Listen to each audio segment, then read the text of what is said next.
జై శ్రీమన్నారాయణ. జై జై శ్రీమన్నారాయణ. భగవద్గీత సంస్కృత భాషలో ఉంది కాబట్టి మనకు అర్థం కావడానికి చాలా కష్టమని అనిపిస్తుంది.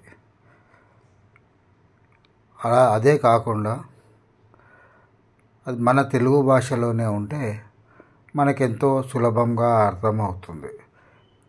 దీన్ని మనం ఇప్పుడు తెలుగు భాషలోనే నేర్చుకుందాం.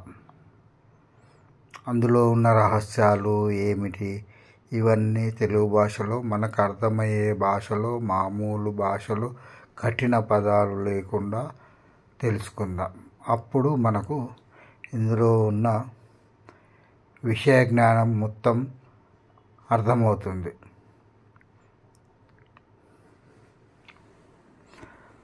భగవద్గీత మొత్తము 700 శ్లోకాలతో ఉంది. ఈ శ్లోకాలు 4 పాత్రల మధ్యనే జరుగుతాయి. మొదట ధృతరాష్ట్ర మహారాజు, తర్వాత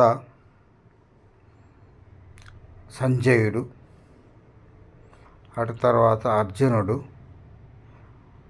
తర్వాత శ్రీకృష్ణ భగవానుడు.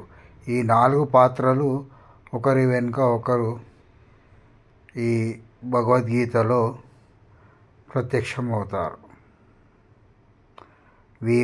వీరి మధ్య జరిగిన సంభాషణే భగవద్గీత. ముందుగా మనం ఇది అర్థం చేసుకోవాలి. అర్థం చేసుకున్న తర్వాత ఒకటి వెనుక ఒకటిగా మనము రేపటి నుంచి భగవద్గీతలోని శ్లోకాల గురించి తెలుసుకుందాం.